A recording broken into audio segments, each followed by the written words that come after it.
Et voilà les postos, on y est, la première de Nono sur la chaîne, les vidéos de Nono et Sacha. Salut Nono, comment ça va? Ça va, Sacha, et toi? Bah, je reste sur ma faim avec ce match, hein. Donc moi j'ai fait mon débrief, déjà les postos, il est disponible sur ma chaîne, Sacha Benita, les postos. Nono va en dire ce qu'il en pense. Honnêtement, moi voilà, j'ai fait un débrief de plus de 8 minutes. Si vous voulez savoir ce que j'en pense, allez voir la vidéo. Mais honnêtement, en deux mots, première mi-temps correcte, tu dois rentrer à 3-0, il y a seulement 1-0, un but chanceux. Tu rentres en deuxième, t'arrêtes complètement de jouer, tu subis. Navas qui pète les plombs. Ils se font revenir à un partout. Encore un deuxième but chanceux. Un but quand même assez magnifique de Léo Messi. Ça finit bien à la fin. Mais voilà, pour moi, toujours pareil. Aucune identité de jeu. Aucun style de jeu. Verratti au milieu de terrain, il a fait un bien fou. Mais malheureusement, sur un match, ça reste pas entier. Encore un carton jaune pris. Pour moi, Neymar, il a été bon 15 minutes. Mais de dire qu'il a été l'un des hommes du match, c'est quand même très exagéré. Voilà. Moi, j'ai fait mon débrief. Maintenant, Nono va dire très clairement ce qu'il en pense sur ce match et sur le match de City aussi. Bon, mais Sacha, déjà, première chose, très content de faire ce premier débrief avec toi. De même. On va essayer d'être le plus lucide possible, hein, et comment dirais-je, le plus lucide, voilà, je Le me plus répète, objectif. le plus objectif possible. Alors, mes trois points. Le premier point, ça sera une première mi-temps pas mauvaise, pas désagréable, où j'ai remarqué une nouvelle fois que quand Verratti est là, il y a une dépendance Verratti. Première mi-temps bonne, mais malgré tout, on loupe. Il y avait du mieux par rapport à avant. Oui, je suis d'accord Mais avec comme tu as toi. dit, tu as raté beaucoup.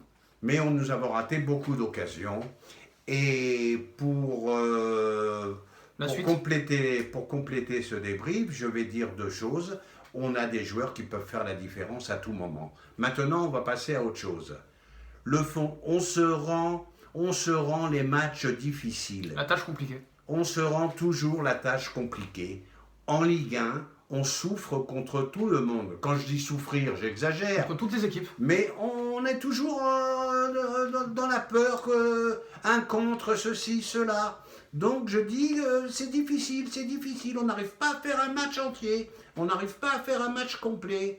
Maintenant, mon ami, la Pulga est là. Ben, la Pulga, on ne le voit pas du match et il est toujours pareil. Il nous met un but Non, inimaginable. mais moi, Nono, moi je veux que tu me dises, je veux que tu leur dises ce que tu m'as dit pendant le match, hein, la deuxième mi-temps.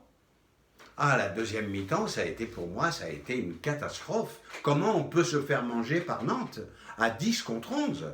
Là, il y a des choses que je comprends pas. Alors Nono, moi je te coupe à 10 contre 11, mais ils ont été à 10 contre 11 à la 67e. Même les 20 premières minutes de la deuxième mi-temps, Nantes mange le PSG au niveau du jeu. Paris ne touche plus un ballon. Ah, mais je suis d'accord avec toi. Mais ça veut dire quoi? Ça veut dire toujours la même chose. Aucun fond de jeu. On ne repose que sur nos individualités. Et en plus, bon, on a un Mbappé qui avait des jambes de feu, mais il est dans une forme exceptionnelle en ce moment. Donc voilà, ça repose sur les individualités. Maintenant, est-ce qu'il y aura des progrès pour le futur? Ça, je n'en suis pas certain. Content que Paris ait gagné, mais malgré tout déçu sur l'ensemble du match.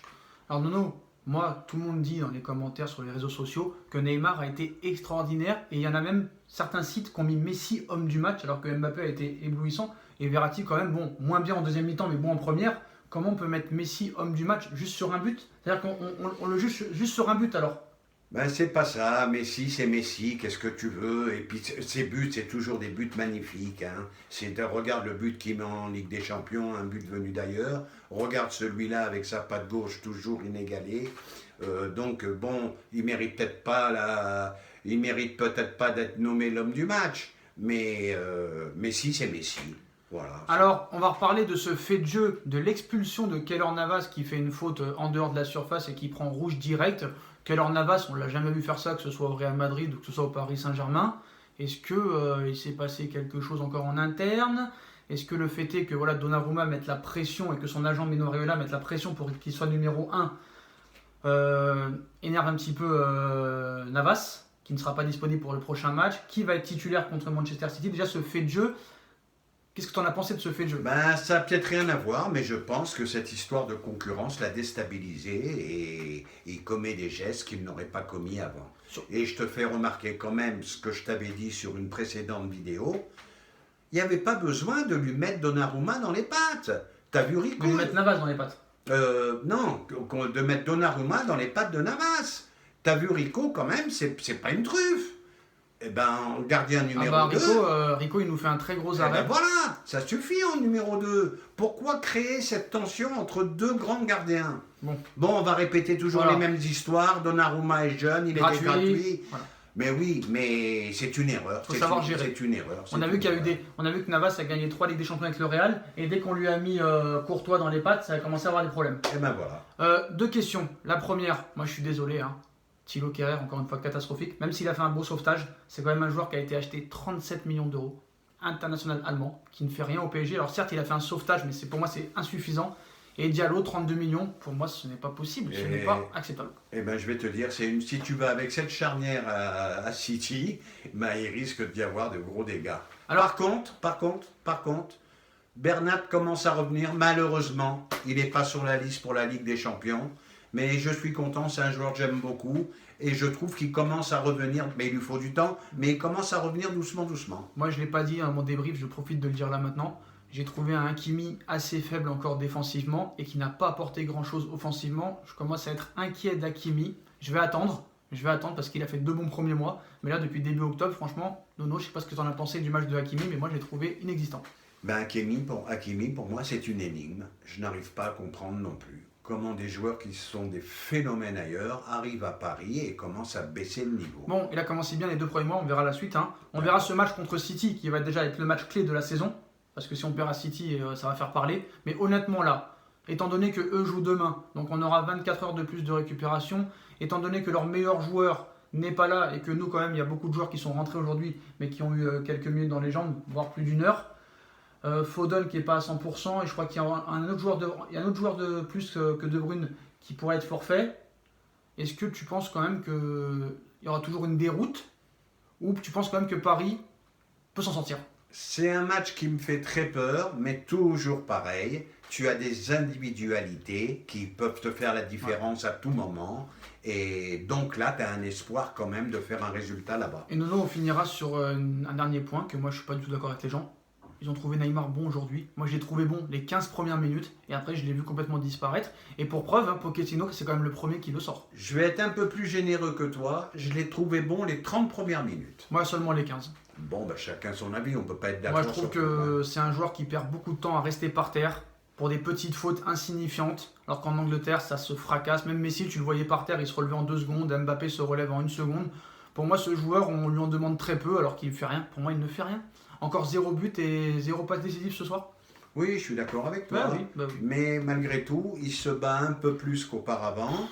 Bon, 30 minutes, ce n'est pas suffisant. Hein. Je suis d'accord avec toi. Vous êtes très gentil quand même. Hein. Bon, ben oui, mais qu'est-ce que tu veux? Neymar, c'est Neymar. Vous n'êtes pas exigeant, quoi. Vous n'êtes pas exigeant. Donc ton dernier mot, est-ce que tu as peur contre City, oui ou non, objectivement? Et surtout que, moi j'ai dit, hein, la qualité qu'a le PSG, c'est que comme ils n'ont pas d'identité de jeu, ça va être très dur pour Guardiola et pour les autres équipes aussi, hein, de les étudier. À la séance vidéo, frère, comment tu veux étudier une équipe qui ne joue pas? Alors qu'eux, on sait très bien que c'est la possession, l'attaque directe, le pressing tout-terrain. Mais là, c'est compliqué de jouer contre le PSG. Ah, mon dernier mot, c'est qu'il faudra tout donner là-bas.